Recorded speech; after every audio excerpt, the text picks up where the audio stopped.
Hi everyone, it's that time again and this is News Generation. As usual, it's been an interesting week where news is concerned both locally and internationally.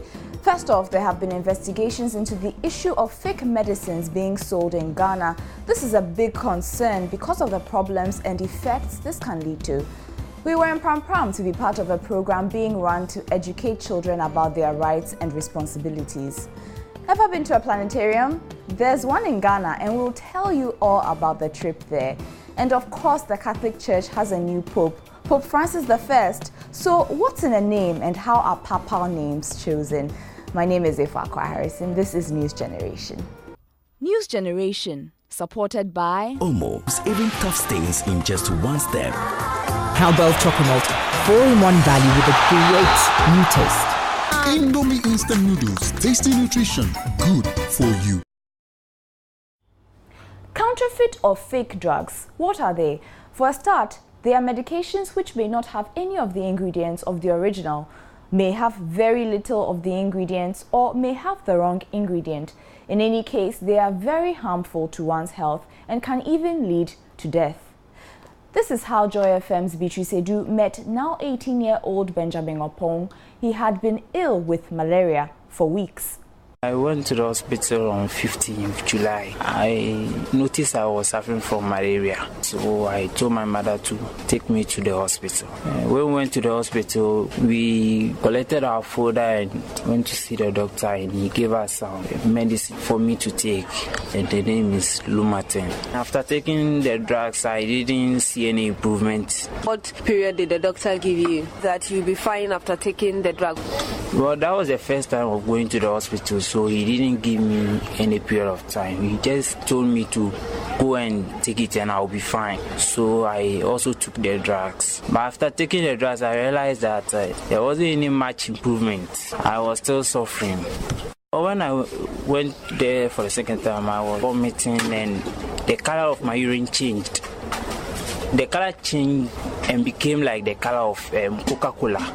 We told the doctor about it, and this time I went to see a female doctor, and so she also gave me the same medicine. It got to a time I saw that still I wasn't getting any better.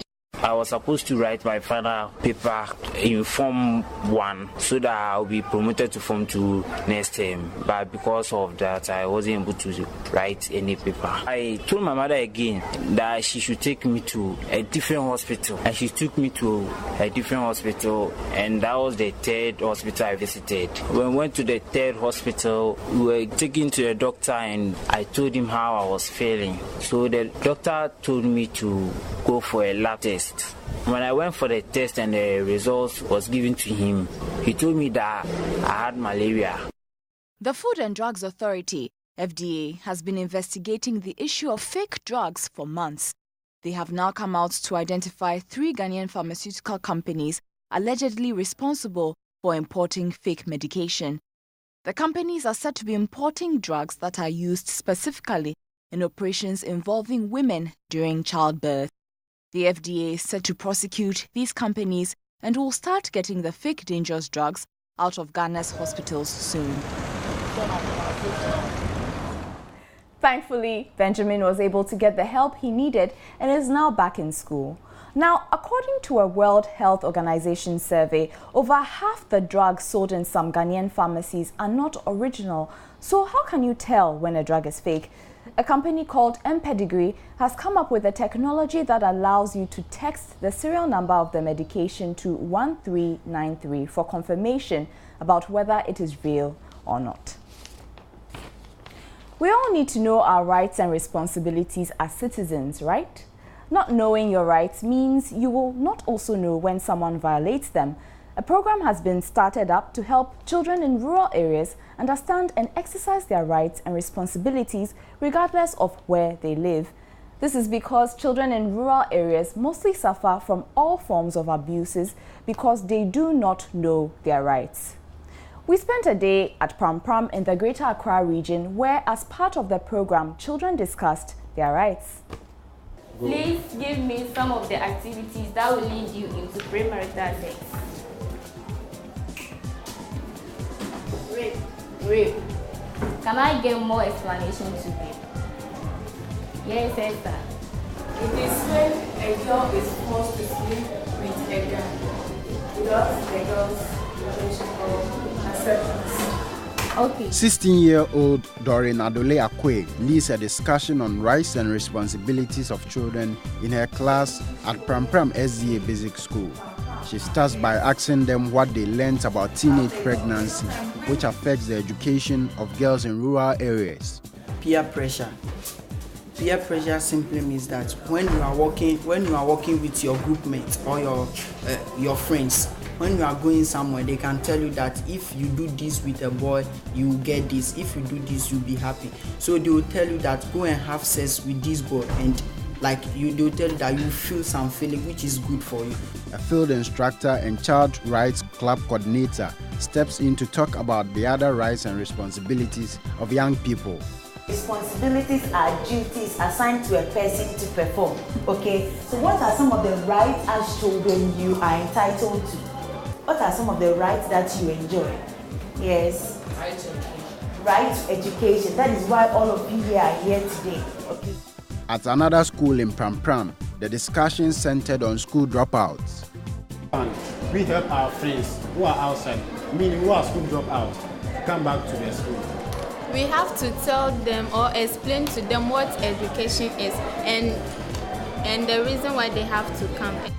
The children were sharply divided about whether helping parents with their work was wrong. Maybe you've learned, maybe you came from school, they have given you a homework, you've done your homework. It's time for you to take your timetable to learn. And your mother will call you at that time to go and sell. It is bad. It's not fair. Good, because sometimes some of our parents, they are educated, so they don't give us work such time that we are learning or doing anything.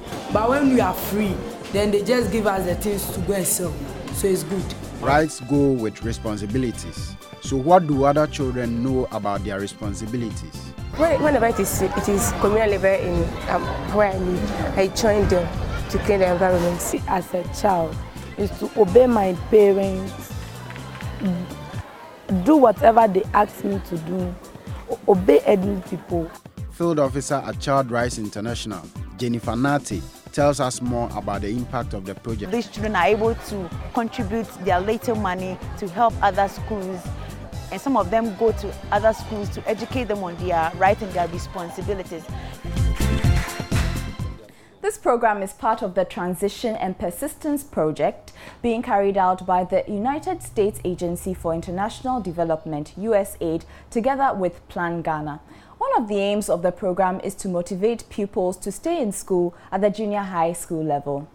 Now, imagine you can see the stars and planets of the universe up close and understand how they were formed.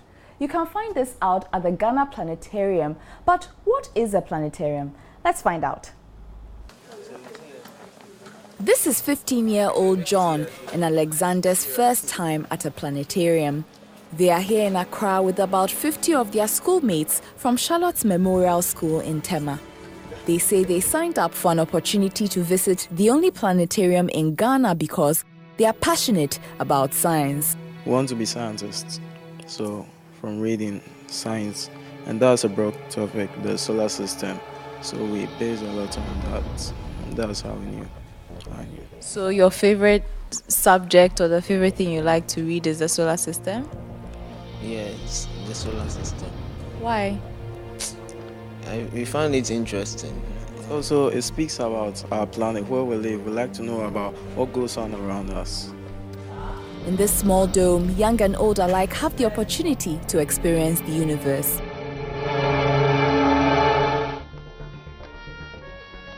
This is why planetariums are built to study the stars and planets. It's a 45-minute interactive presentation. John already shows how much he knows about the solar system. But for him and his mates, nothing can take away this experience. Oh, it was great. I saw a lot of new things. The lights and everything were very exciting. For you?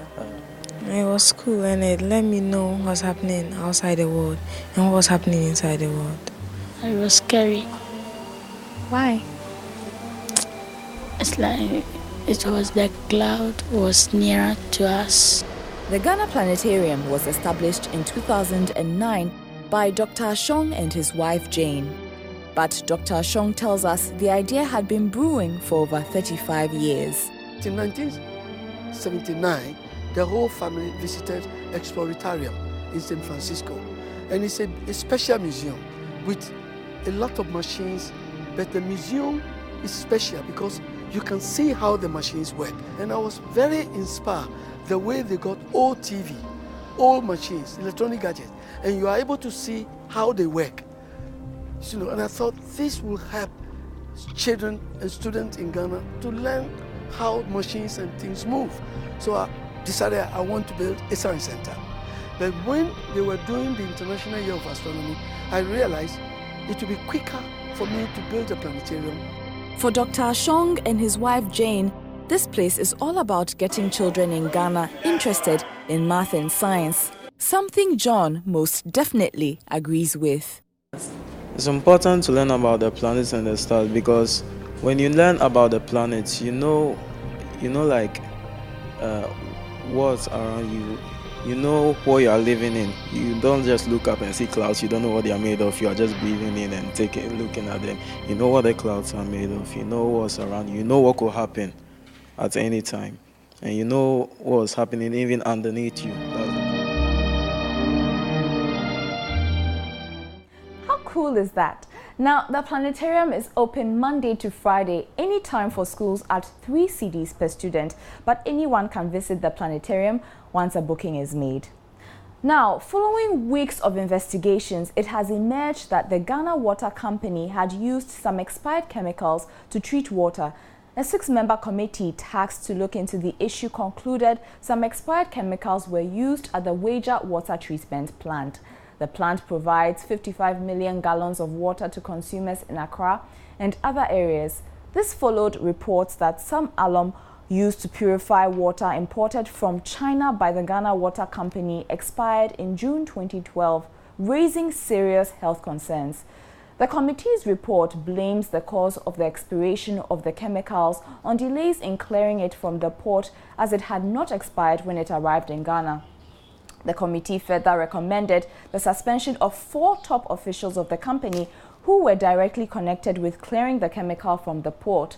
An independent chemist contacted by the committee said expired alum is not harmful or poisonous when used to treat water, but the effectiveness of the chemical is reduced. So let's see what else happened on the local scene during the week.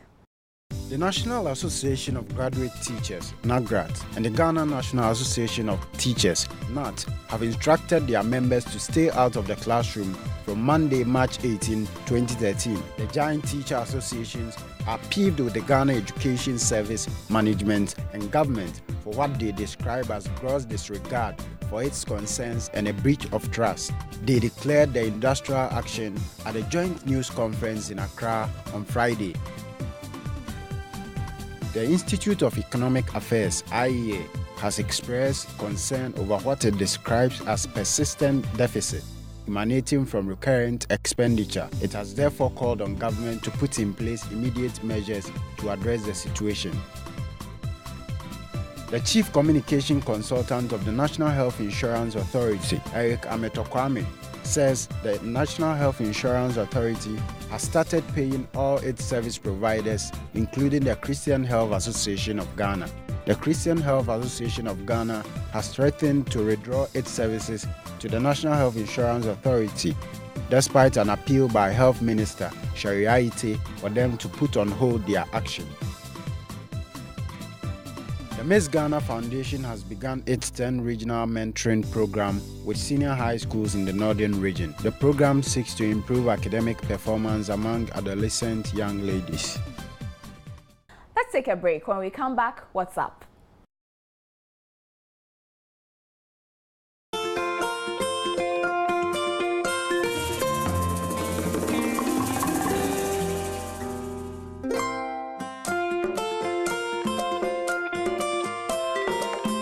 Sometimes a stained t-shirt can make you the happiest man.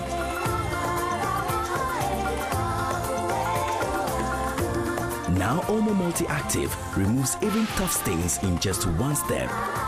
Best ever stain removal from Omo. When your kids need it all, there's only one drink that's got it. Cowbell Chocomalt. It's got the delicious taste of chocolate, the nourishment of malt, the all-round goodness of milk, and sugar for energy, all in one sachet. All I add is water, hot or cold. Now, that's real value. And that's real teamwork. Cowbell Chocomalt, 4-in-1 value with a great new taste.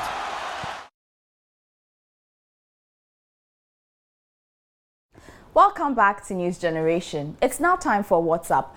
Now, on several trips to the central region, the News Generation team noticed several signboards have sprung up advertising the services of traditional or fetish priests.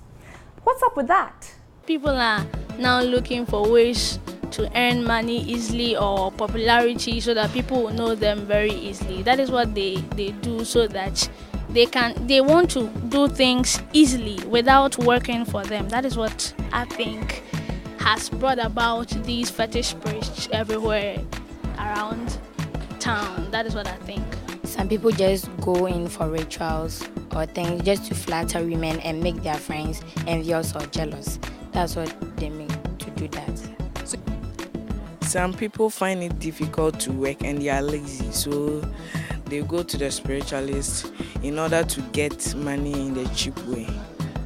And some Christians too, they also want to get money like all those sacco and that and that has been coming here. So that's why there are spiritualists and other things. People find it very easy there in order to kill or murder.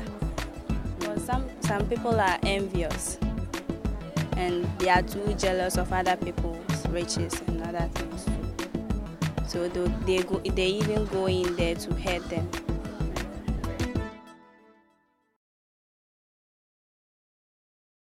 Your views on What's Up.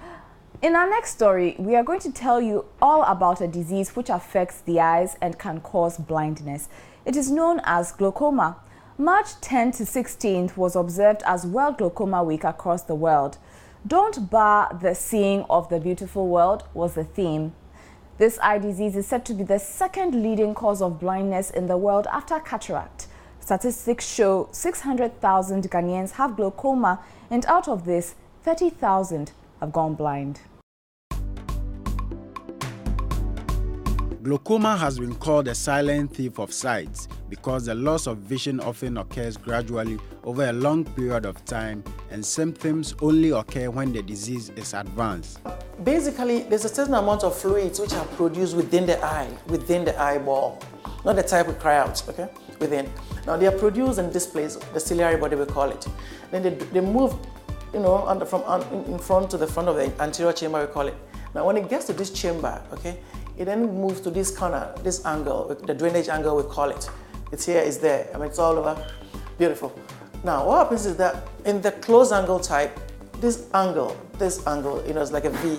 This angle could get a bit narrowed down. What it means is that the amount of a certain amount of fluid is being produced, but it's not going out at the rate it should. It's drained out internally still. So it's produced within and it goes out within. So for example, we have a pressure range which you call the acceptable range. A certain pressure value. What it means is that you are producing so much within the eyeball, but so less is going out. The eye would then literally begin to balloon. That process of ballooning stretches the eyes, it stretches the nerves of the back, gets them damaged. Experts say about 6.5 million people in the world are currently suffering from glaucoma. 2.5 million out of this are women. It is also estimated that since 2010, 4.5 million people went blind due to glaucoma, and that figure is expected to rise to 11.2 million by 2020. In Ghana, the rate indicates that those above 40 with glaucoma is 8.5%, and those below 30 is 7.7%. Dr. Ellis Kweku, an ophthalmologist, says Ghana has been ranked second in the world when it comes to glaucoma. He attributed it to delay in detection, and it mostly affects people in rural areas.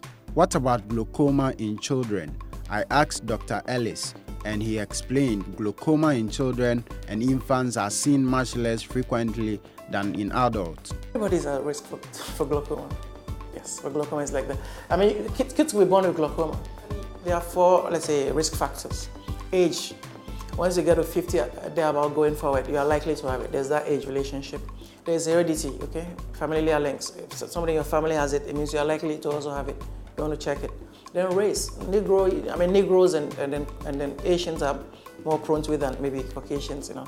And the 4th one is people with normally high intraocular pressures are more prone. As I said, for glaucoma in particular, for the more common one, you hardly see any signs. So you want to take your kids to regular eye checks.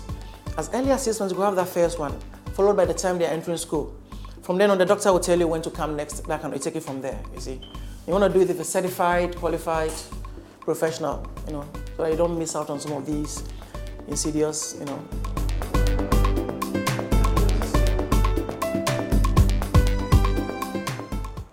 Not all hope is lost. If you do get regular eye checkups, you can prevent diseases like glaucoma. Now, moving on from glaucoma, we're going to Rome. You must have heard by now that the Catholic Church has a new pope. There was a lot of cheering at Vatican Square when the white smoke to announce that a new pope had been elected was seen by those waiting eagerly. Jorge Mario Bergoglio was elected after 5 rounds of voting by a conclave of 115 cardinals. The 76-year-old is the first ever pope from Latin America. He has chosen the papal name of Francis I. So Pope Francis is now the 266th Catholic pope. But what is in a name, and how do popes decide what they want to be called? The Catholic Archbishop of Accra explains. Now, there is something in a name. Every pope is allowed to choose a name. And I think by the mere choice of a name, he begins to give you immediately the fact that he has an agenda. He has a program of life. And so when I heard the name Francis, which has never been chosen before, immediately my mind went to St. Francis of Assisi. St. Francis of Assisi was a man who lived somewhere between 1182 and he died 1226. Even he was less than 50 years old before he died. And he was a very well-known person for humility, a very humble person. He came from a very wealthy family, but he gave up all the riches of his family in order to give himself to Jesus Christ. He was also known for somebody who loved the poor. And so he spent his time taking care of the poor people and the needy people.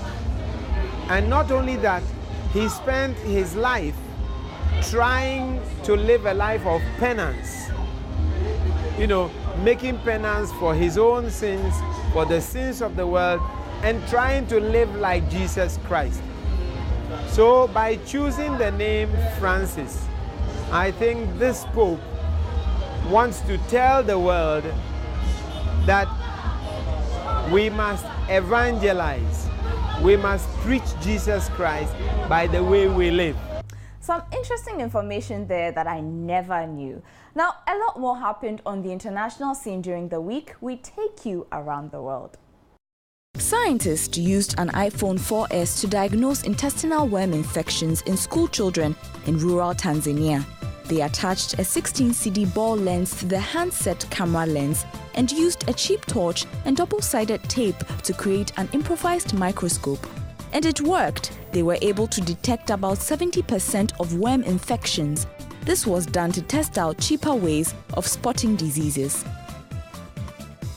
At least 28% of South African schoolgirls are HIV positive, compared to 4% of boys.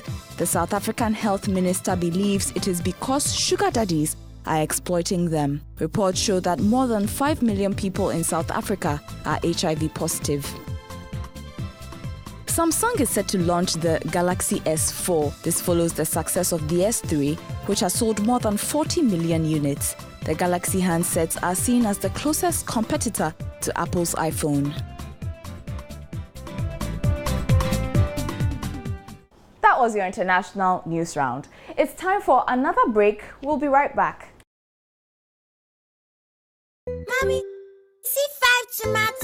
Okay, if I take one, how many will be left? 1, 2, 3, 4, 4.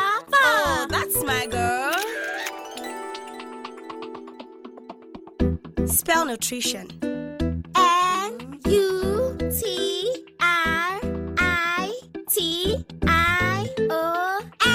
That's my girl. Will you spell nutrition? Yeah, N-U-T-R-I-T-I-O-N.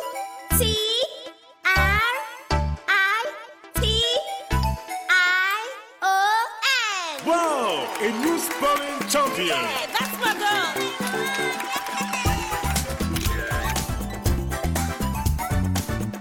There's no mom like you, no noodles like Indomie. That's why caring mothers trust Indomie to give their best to their family.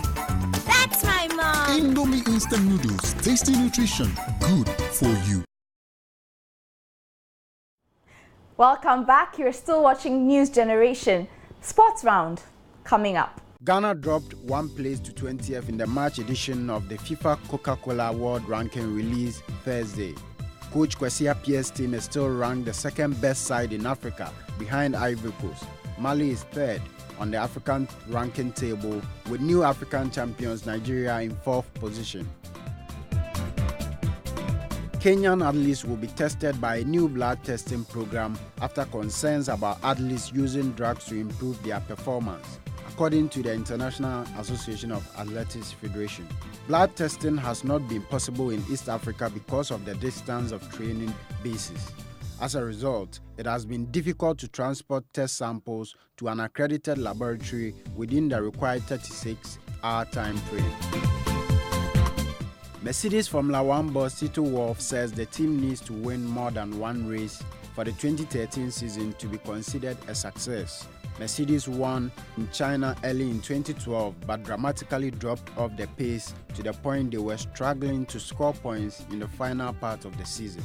Wolff said matching last year's tally of wins would not be enough for his side.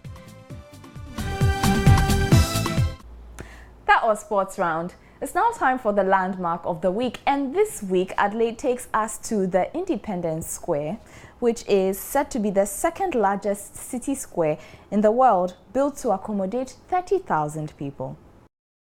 The Independence Square is the second largest city square in the world after China's Tiananmen Square. The square, called the Black Star Square, was built in 1961 by Ghana's first president, Dr. Kwame Nkrumah, in honor of the visit of Queen Elizabeth II. It is famous in the history of Ghana as it is the site for Ghana's annual Independence Parade every 6th of March and other national events.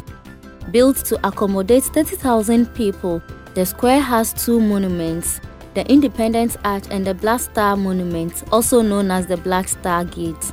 A statue of the unknown soldier faces the Independence Arch and symbolizes the countless Ghanaians who lost their life fighting for Ghana's independence. It is a symbol of the bloodshed and fight of the people against oppressors' rule and serve as a constant reminder of Ghana's indomitable patriotic spirit and the love of the people for their motherland. Where would you like to go, and what would you like to see? Maybe somewhere else in Africa perhaps, maybe Central America, even Asia. Write to us, let us know, send us pictures of your favorite landmarks and we'll use them. Well, that's all we have time for. See you next week. Have a great one. News Generation, supported by Omo, even tough stains in just one step. Cowbell Chocomalt, 4-in-1 value with a great new taste. Indomie instant noodles, tasty nutrition, good for you.